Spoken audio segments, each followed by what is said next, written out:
Oh my God, you guys, a box of chocolates for Valentine's Day. How cute is this? Oh my God, they look delicious. What is this guy? All right, let's see here. This one is ridiculous gender expectations. Oh, delicious. Heteronormativity at its worst. Yum. Oh, this one's kind of a strange one. Oh, caramel. Honestly, these are gross, and Valentine's Day sucks. You can't get dinner reservations anywhere. February is already the Nickelback of month, and those gross little like heart chalk thingies taste like straight up trash. Also, the holiday is just not queer enough. Robbie, does everything have to be about gay stuff? You know what? Yeah, it does. Hold on just one second, you guys.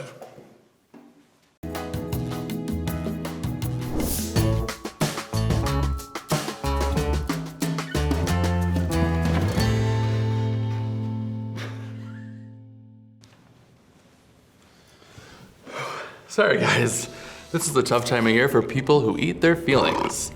But seriously, I want to see more gay greeting cards and non-binary couples in jewelry ads, and way fewer stressed out straight guys buying roses in line at the grocery store at 5 p.m. It's easy to feel left out as an LGBTQ person on February 14th. Studies suggest navigating the dating world can be especially brutal for many LGBTQ people. And even when you are in relationships, Valentine's Day has a tendency to be all about tropey cliches highlighting straight cisgender romance. I like how you say gay.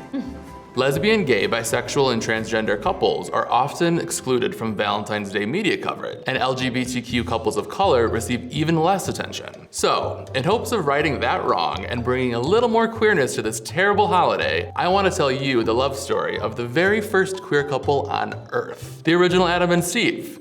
Okay, so maybe not the very first, but they were one of the very first same-sex couples recorded in human history. Niankhkhnum and Khnumhotep.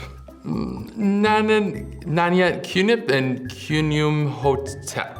You know what? We'll just call them N and K.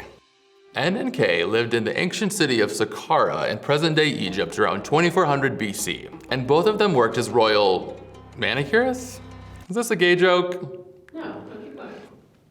Okay, yeah, so I guess possibly the first recorded same-sex couple in human history worked as manicurists. Gay stereotypes, be damned. Being a manicurist for Egyptian royalty was pretty epic work. N and K were in charge of grooming the pharaoh, which means they were two of the very few people who were allowed to touch his physical body. Here's where their story gets all lovey-dovey and romantic, if you're into burials, coffins, and dead people.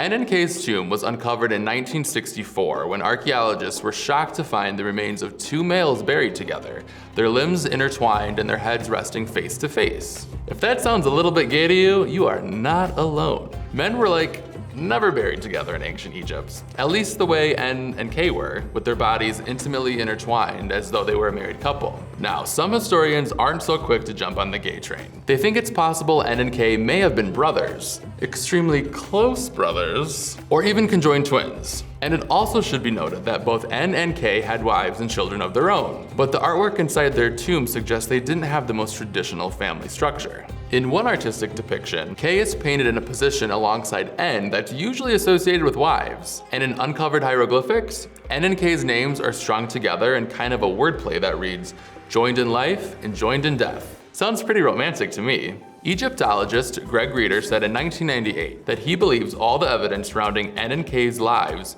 point to a romantic relationship between the two men. Same-sex desire, he said, existed just behind the ideal facade constructed by the ancients. Aw, N and K were kind of adorable, you guys. I mean, I know nothing about them or the specifics surrounding their relationship, but it's kind of nice to know love is love still rang true over 4,000 years ago, right? There, your Valentine's Day just got a little bit queer. Also, do you have a Valentine's Day horror story? Because I would love to hear it. Comment below or tweet at me using the hashtag Valentine's Day Horror Story, and I might read it back to you in the next video. As always, thanks for watching, you guys. See you next time on Views from the Couch.